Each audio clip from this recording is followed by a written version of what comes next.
Адамзат баласының қол жеткізген ұлы игілігінің бірі білім қазынасы.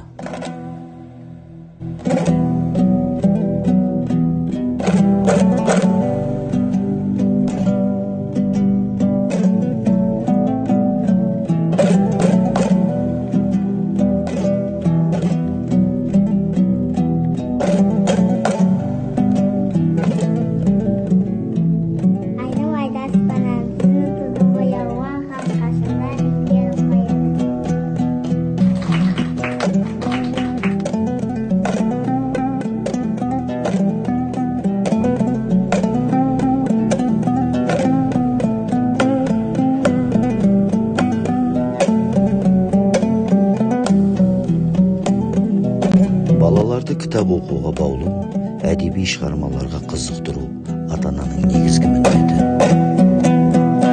Өйткені кітап арқылы баланы тәрбиелеудің маңызы зор.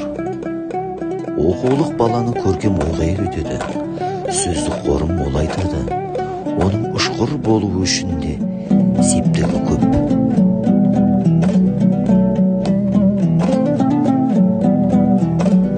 Кітап ол дос, жұбатушы, басшы, біздің түсініксіз және белгісіз болып қалған ойымыз бен сезімімізді қалыптастыруға көмекші. Қазақ балалар, әдебиеттің негізін қалаушылар, Мұсаров Әлімбаев, Әнуарбек Дүйсенбаев, Қажыбай Омаров және де тағы басқа қаламгерлеріміздің кітабы баласы бар әрбір үйден табылуы керек деп ойлаймын.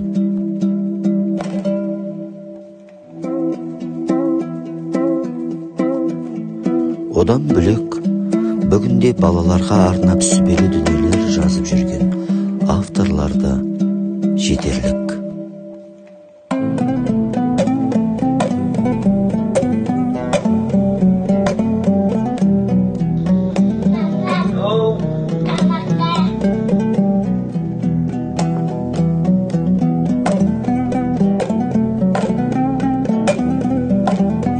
Әрбір үйде бірнеше кітап қорынан тұратын кітапхана болғаны дұрыс. Ата-анасы кітапты көп оқитын баланың да оқуға деген қызығушылығы тез оянады. Жалпы кітап оқу адамның миы үшін айрықша жаттығу.